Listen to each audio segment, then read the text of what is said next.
Halo Pak. Bisa dengar ya? Oh ya, ada Pak. Alhamdulillah. Oke, suara Bapak ada. Eh, Silakan Pak Sony untuk menampilkan eh, sharing screen-nya. Pak Prof. Nurdin, waktu dan tempat saya persilakan untuk memaparkan materi Prof. Nurdin tentang pembelajaran dari rumah. Silakan Pak. Oke, Assalamualaikum warahmatullahi taala wabarakatuh. Selamat siang semua. Alhamdulillah. Pertamanya saya ucapkan ribuan terima kasih kepada rakan-rakan dari Indonesia kerana menjemput saya sebagai panel narasumber, dan tidak lupa juga Pak Abu Khair sebagai kepala PPTK dan rakan-rakan yang daripada Bandung, daripada Jakarta yang bersama kita pada petang ini. Terlebih dahulu saya mohon maaf disebabkan masalah teknikal tadi ya.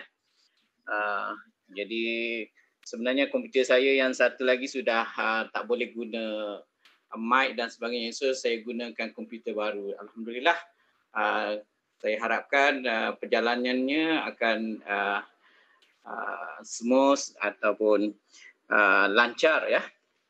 Baiklah, pertama-tamanya apa yang rakan-rakan dari Indonesia harapkan, saya mengharapkan materi yang saya sudah sampaikan sudah sampai dan boleh dilihat. Yang pentingnya tetap semangat dan produktif mengajar anak selama belajar di rumah. Itu yang pastinya ya. Jadi apa yang saya ingin kongsi di sini ialah ya, apa yang kita hadapi juga di saat-saat yang agak kritikal ya, berlaku pada 2 bulan yang lalu di Malaysia juga ya, iaitu kesan daripada pandemik ini. Apa yang kita hadapi ialah masalah komunikasinya agak terhad ya, kena mengikuti SOP-nya ya. Jadi situasi ini agak kritikal ya. Semua taska ataupun taman didikan kanak-kanak terpaksa ditangguhkan. Jadi kesannya ibu bapa yang merungut, ibu bapa yang tidak begitu gembira ya. Jadi apa yang saya boleh share di sini ialah apakah yang signifikan perancangan yang kita perlu sediakan untuk anak-anak ya. Kalau boleh sediakan materialnya ya Pak. Okey. Kalau kita lihat di sini sebenarnya impak COVID-19 di sini bukan sahaja satu Malaysia ataupun satu Indonesia, tapi seluruh dunia ya. Seluruh dunia kita menghadapi situasi yang agak kritikal ya. So realitinya masing-masing perlu memainkan peranan ya. Sebagai ibu bapa ada peranan yang tersendiri, dan sebagai guru ada peranannya ya. Apa role-nya?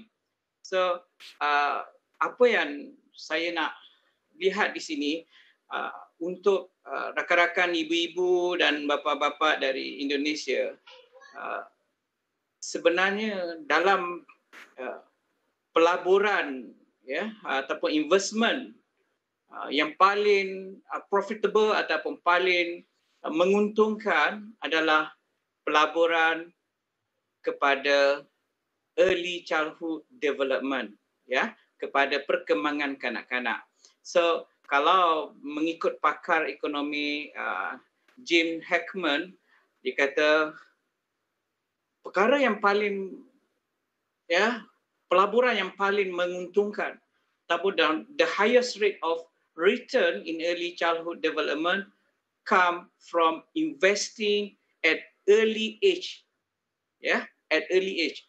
Bermaksudnya di sini apa yang ibu bapa contribute, apa yang guru contribute kepada anak-anak, memberi impak yang besar. Ya, dalam age birth sehingga 5 tahun ini memberi kesan yang besar, ya. Jadi yang saya nak cuba lihat kongsi di sini ialah adakah ibu-ibu dan ya bapa-bapa yang berada di rumah bersedia dengan situasi begini? Secara jujurnya, ya, kalau bertanyakan saya, ya Pak, bertanyakan saya sendiri pun tidak bersedia meletakkan tanggungjawab untuk mendidik anak-anak di rumah, ya, dalam tempoh 3 ke 4 bulan, sekiranya tiada ataupun tanpa bantuan daripada TKA ataupun Taska ataupun Tadika. So kalau tiada bantuan dari guru-guru, saya rasa suatu yang agak membebankan. That's burden for parent. So apa yang saya nak kongsi di sini ialah what are the significant planning for children at home? Ya, so apakah yang paling signifikan untuk kita sediakan kepada anak-anak di rumah, ya? Kalau kita lihat di sini, ya, parent dan teachers ataupun ibu bapa dan guru adalah orang yang diamanahkan, adalah orang yang paling dekat, ya, yang paling hampir dengan anak-anak. Dan inilah tanggungjawab yang tidak boleh tidak. We can say never say never. So di sini bermaksudnya peranan guru dan ibu bapa adalah cukup besar. Ya, bagaimana guru dan ibu bapa stimulate child learning abilities. Okay, bagaimana ibu bapa di rumah yang sebelum ini tak pernah pun, ya, melihat, ya, ibu-ibu dan bapa-bapa sebelum ini tidak pernah melihat buku, tapi pada dalam tempoh yang terdekat ini situasinya berbeza, ya. Melihat anak-anak tanpa laluan, tanpa arah, tanpa tanpa panduan adalah satu kerugian. Jadi sama-samalah kita bantu ibu-ibu yang berada di rumah, ya, bapa-bapa yang berada di rumah dengan, ya, menggalakkan, encouraging learning through experience. Apa yang dikatakan learning through experience di sini mungkin agak baru pada ibu-ibu yang sebelum ini tidak begitu familiar, tidak begitu agak asing bagi ibu-ibu. Learning experience sebenarnya berada di sekeliling ibu-ibu dan bapa-bapa di rumah. Ya, kalau ibu-ibu lihat apa yang ada di sekeliling, itulah yang sebenarnya konteks anak-anak untuk belajar. Ya, melihat akan pentingnya learning experience ini, itulah yang akan membina, yang akan stimulate, ya, akan membantu anak-anak memperkembangkan dari segi abilities-nya, dari segi memperkembangkan kognitifnya, afektifnya, even psikomotornya, ya.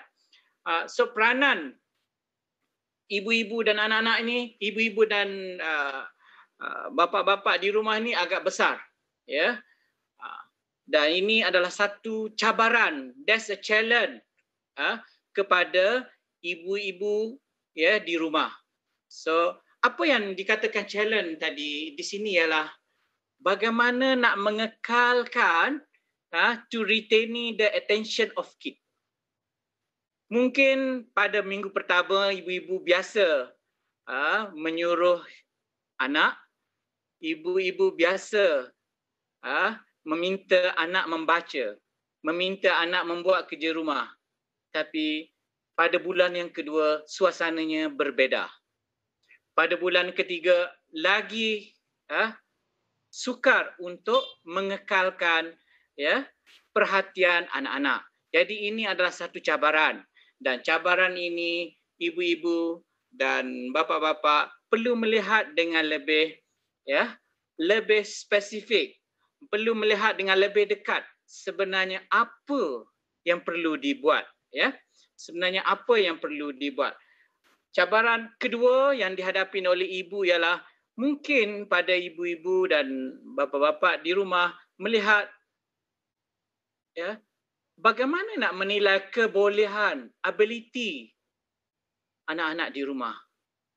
Bagaimana anak-anak di rumah ini boleh menguasai sesuatu dari segi kognitifnya ke, dari segi afektifnya ke, kebolehan bersosialnya, ataupun dari segi perkembangan motornya, sama ada motor halusnya ataupun gross motornya ataupun motor kasarnya. So dua perkara yang ini memberi cabaran kepada ibu-ibu yang berada di rumah. Jadi situasi ini win-win situation between ibu-ibu dan bapa-bapa yang di rumah memerlukan assistant, memerlukan assist ataupun bantuan daripada sekolah. Di sini bermaksud partnership antara ibu-ibu dan guru-guru di sekolah adalah perkara yang paling besar. Guru-guru perlu melihat bahawa bukan semua ibu-ibu yang boleh menguasai berkaitan dengan early childhood education. Bukan semua. Jadi sebagai subject matter expert, sebagai orang yang pakar, jadi guru-guru perlu melihat dengan lebih dekat, perlu bersama ibu-ibu dan bapa-bapa tentang bagaimana menilai anak-anak, perkembangan anak-anak. Perkara yang seterusnya ialah kalau kita lihat di sini peranan seperti yang Pak Benny katakan tadi, dalam bersama dengan anak-anak dan ibu dan dalam bersama dengan anak-anak, ibu-ibu perlu sabar. Okay. Kalau katakan sabar, itulah yang luar biasa. Tanpa sabar, passion and caring adalah key for successful teaching in early childhood.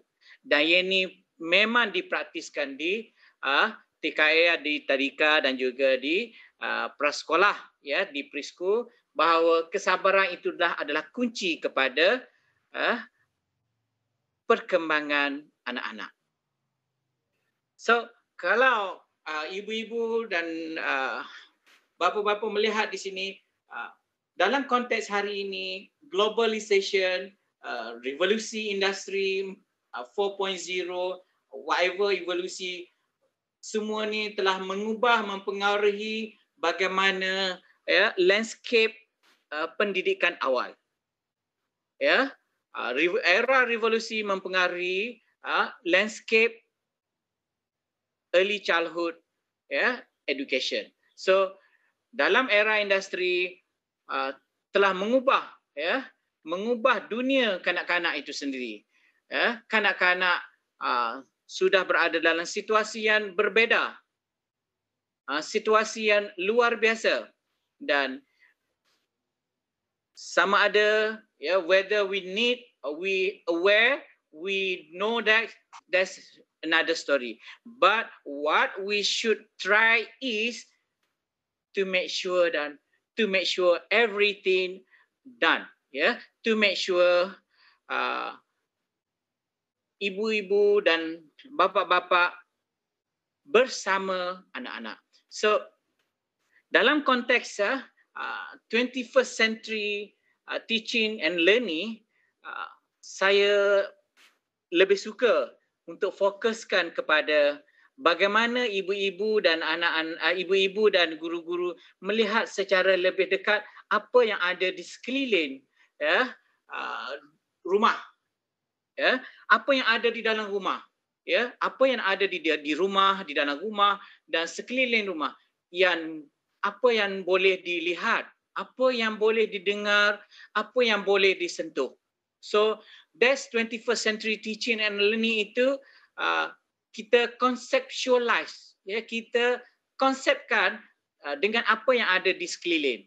So saya yakin dan percaya ibu-ibu dan bapa-bapa di sini sebenarnya apa yang ibu-ibu lihat yang ada di sekeliling itu, itulah yang kita katakan pedagogi ataupun early childhood teaching and learning. Ini bermaksud bahawa konsep-konsep, bahan-bahan yang maujud, bahan-bahan yang ada di sekeliling yang boleh disentuh, boleh dirasa, boleh didengar, boleh dilihat. Inilah yang anak-anak perlukan.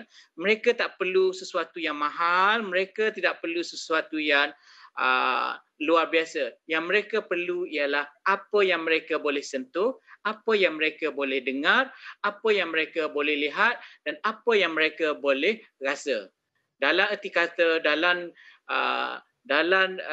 suasana Indonesia yang begitu nature-nya banyak, so inilah yang perlu kita maksimumkan, ya. So apa yang saya nak cuba lihat secara lebih dekat ini, method ataupun approach yang untuk bersama anak-anak, ya. Antara perkara yang saya selalu lihat ialah encourage children play. Okay. Saya yakin dan percaya bahawa play adalah significant part of child life. Ya, play boleh membentuk, ya, nurture happiness, ya, kegembiraan kepada anak-anak. Play boleh memberikan meningkatkan perkembangan anak-anak, education anak-anak, parent-child bonding anak-anak, ya, dengan ibu bapa. Jadi ibu bapa yang berada di rumah, ya, apa yang cuba saya nak sampaikan di sini, kalau kita lihat di sini ada 6 jenis, ya, play, ya, 6 jenis permainan yang wujud. Cuma sebelum itu yang saya nak sampaikan di sini, bagaimana, apa pentingnya play kepada kanak-kanak, apa pentingnya bermain. Untuk makluman ibu-ibu dan bapa-bapa, ya, juga, ya, sahabat luar biasa, sebenarnya nature semula jadi anak-anak adalah bermain. Okay. Semula jadi anak-anak adalah bermain. Melalui bermain, mereka membenarkan anak-anak menggunakan kreativiti. Melalui bermain, membenarkan mereka imagination. Okay. Melalui bermain, mereka membentuk kognitif mereka. Bagaimana neuro-neuro dalam otak mereka berkembang. Bagaimana mereka membina emosi mereka. Itu antara kepentingannya. Dan tidak lupa, bermainlah menjadikan mereka itu lebih confident. Saya selalu ingatkan kepada ibu-ibu, membiarkan anak bermain sebagai contoh, memanjat, ya, spider web di taman-taman permain, di playground, memberi anak-anak, menjadikan anak-anak, ya, lebih yakin, lebih confident. So nature anak-anak adalah bermain. Begitu juga bagaimana nak membina keyakinan, kebolehan social skill mereka. Bagaimana mereka resolve konflik. Bagaimana mereka menjadikan sesuatu dalam bentuk yang lebih bermakna. Sebenarnya bermain adalah salah satu perkara penting. Sebenarnya bermain, ibu-ibu, boleh dilakukan di mana-mana. Dan percaya, seperti saya katakan tadi, cabaran adalah untuk menjadikan anak-anak ini lebih fokus, lebih berminat bukannya memaksa dia memegang buku atau memaksa dia membaca, sebenarnya mereka membaca tapi sambil bermain. So kalau ibu lihat di sini infancy play. So banyak di sini kita katakan yang ini kita khaskan kepada bagaimana baby ataupun toddler melakukan pergerakan. So ini yang biasa. Tapi di TKA yang lebih penting di sini ialah independence play. Biarkan mereka bermain dalam suasana yang berbeza. Kalau hari ini mereka bermain di sini dan mungkin besok mereka bermain di satu sudut yang lain. Bermain dengan mungkin cara menggunakan permainan olok-olok ataupun di sini kita katakan play kitchen. Permainan imaginatif. So macam-macam permainan. But let them play by their own. Itu yang lebih penting. Biar mereka yang buat keputusan. Dan kalau kita lihat juga di sini onlooker play, di sini bagaimana mungkin ini peringkat ini agak berbeza sedikit berbanding dengan peringkat yang infancy. Onlooker play di sini kanak-kanak bagaimana dia observe other children. Bagaimana dia observe saudara-saudaranya, abang-abangnya, bagaimana dia observe ibu bapanya yang sedang menonton TV sebagainya. So, ini yang kita kena lihat di sini. Mereka akan observe bagaimana permainan yang dibuat ataupun apa-apa perbuatan yang dibuat oleh orang yang lebih dewasa. And then, yang keempat, kalau kita lihat di sini, parallel play yang mana kita gunakan permainan yang sama yang biasanya dilakukan bersama, berlakukan bersama ataupun bermain dengan orang lain. So ini antara permainan. Dan bila pada mereka yang lebih besar mungkin dalam konteks COVID ini associative play dan juga cooperative play mungkin kita tidak dapat praktiskan. Tapi untuk makluman ibu-ibu bahawa nature anak-anak adalah bermain. Jangan kita limitkan mereka dengan bermain. So, apa yang perlu disediakan di sini di rumah adalah biarkan ibu dan bapa perlu lebih kreatif. Mungkin ibu dan bapa yang ibu-ibu dan bapa yang dalam konteks lebih lama ataupun bukan younger yang lebih berumur, lebih tahu tentang permainan-permainan tradisional, permainan-permainan yang membantu dan mungkin boleh membantu anak-anak dalam mencipta menjadi innovator yang menggunakan apa-apa alat permainan yang menyeronokkan. Okay? Jadi itu yang pertama. So kaedah ataupun method ataupun approach bermain adalah cara yang mengikut apa yang dikatakan di sini adalah memenuhi keperluan kanak-kanak. Okay? Jangan kita berfikir cara kita. Okay? Jangan biarkan kita yang fikir untuk mereka. Biar mereka yang fikir apa permainan yang sesuai. Senaraikan apa bentuk-bentuk permainan yang ada di rumah, apa yang boleh digunakan. Dan yang lebih penting, permainan itu bukan ibu-ibu dan bapa. Biarkan mereka bermain kesorangan. Pastikan ibu rekodkan melalui video, melalui handphone. Ibu rekodkan setiap 3 minit saja videonya mereka. Cuba ibu nilailah. Permainan hari pertama dengan permainan bulan yang pertama mungkin berbeza. Dan inilah dikatakan improvasi yang perlu ibu dan bapa sediakan. Ya, kita tak perlu permainan yang canggih. Ya, kita perlukan hanyalah satu handphone saja. Ya, satu handphone memadai untuk merekodkan aktiviti permainan anak-anak.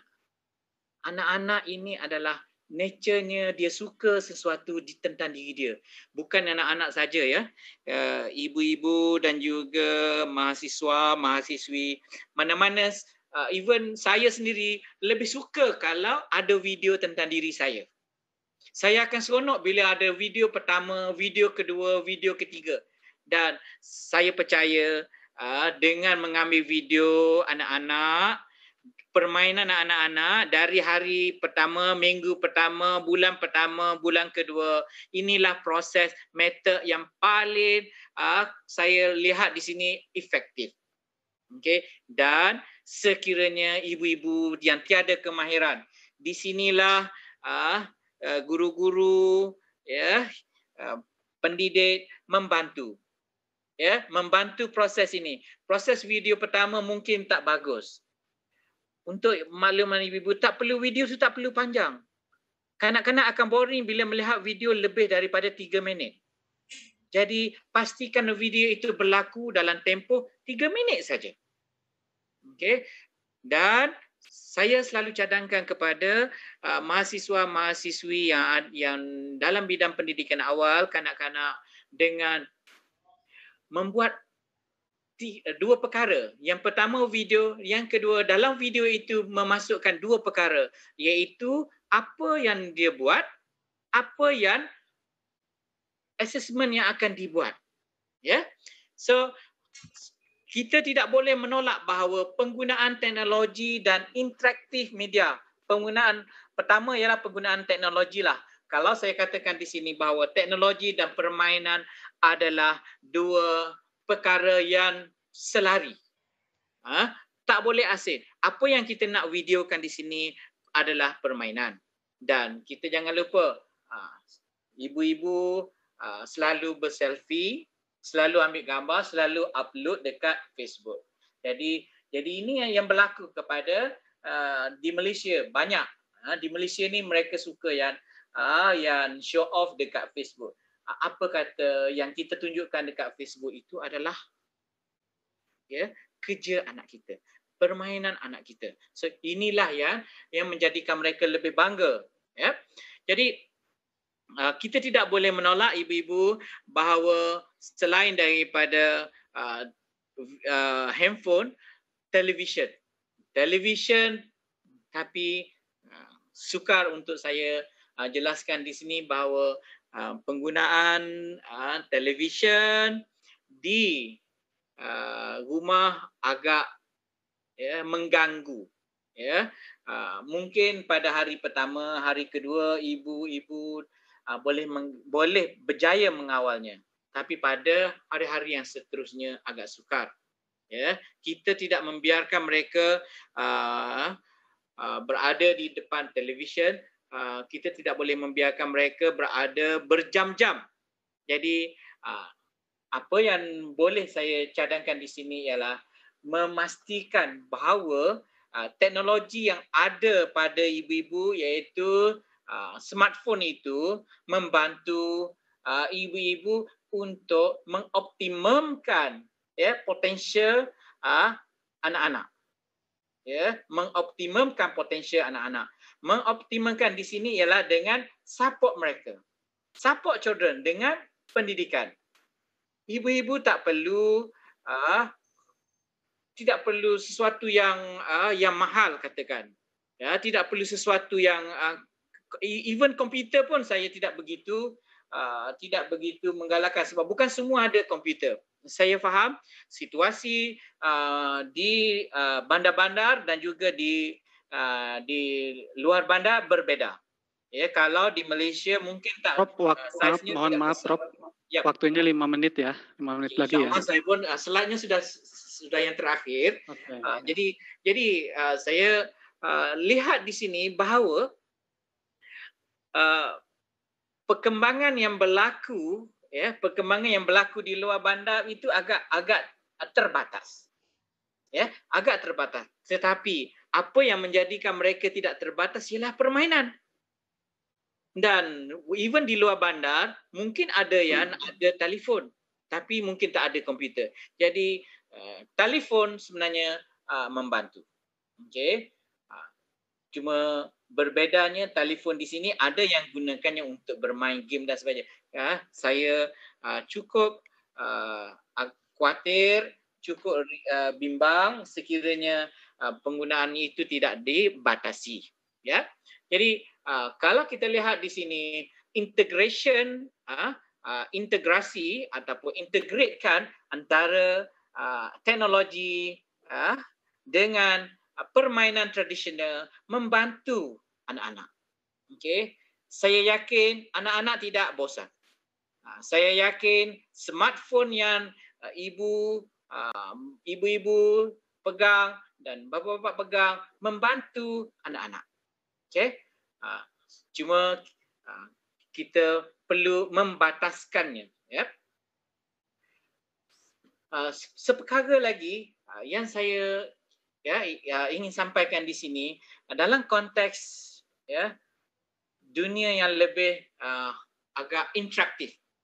Okay. Mungkin ibu-ibu yang berada di kawasan bandar berbeza, iaitu penggunaan interaktif media. Banyak interaktif media yang ada di YouTube, di Instagram yang boleh digunakan untuk membantu perkembangan anak-anak semasa dalam pandemik ini. Ya, dalam tempoh pandemik ini, apa yang saya cadangkan di sini adalah bagaimana ibu dan bapa-bapa boleh mengatur jadual. Bagaimana ibu dan bapa-bapa boleh menyusun. Saya tak melihat tiada teori yang katakan bahawa tidak menyangkal semua. Semua teori support. Semua teori meletakkan bahawa ibu bapa adalah guru yang pertama.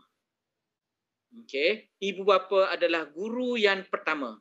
Ibu bapa adalah guru yang paling berkesan dalam early years. Ibu bapa adalah orang yang paling hebat. Ibu bapa lah yang tahu apa yang kita nak warnakan anak kita. Warnakan anak kita dengan religious ke? Warna anak kita dengan dunia yang lebih moden, yang digital ke? Atau apa yang kita nak? Ya, kalau saya katakan di sini, it depend on parent. Okay, but because of knowledge about early childhood, do not come from parent, so make sure teacher help. Okay. Dan yang terakhir sebelum saya sudahi, saya nak lihat, saya suka nasihatkan kepada pelajar-pelajar atau mahasiswa saya dan juga ibu bapa yang terlibat adalah membina e-portfolio. Mungkin kita biasa dengar portfolio ialah bagaimana kita menyusun, kalau di Tadika, di Taman Asuhan kita menyusun hasil kerja anak-anak dan kita bentukkan dalam fail. Tapi dalam konteks ini kita cuba hasilkan e-portfolio di rumah. Dalam tempoh pandemik ini, ibu-ibu rakamkan video. Setiap hari ada 2 ataupun 3 video. Can you imagine if 3 months, 3 times 30, so kita ada di sini dah ada, kalau 3 video 3 minit satu hari, kita ibu-ibu bayangkan ibu ada e-portfolio untuk anak-anak lebih daripada 100 video. Dan di sinilah perubahan itu akan berlaku dan ibu-ibu akan lihat sendiri inilah kesannya. Ya. Dan guru tiada choice. So please help our parent. So saya mengharapkan bahawa guru-guru dan ibu-ibu tetap semangat dan produktif mengajar anak-anak selama belajar di rumah. Sekian, terima kasih. Terima kasih Prof. Nurdin yang sudah memaparkan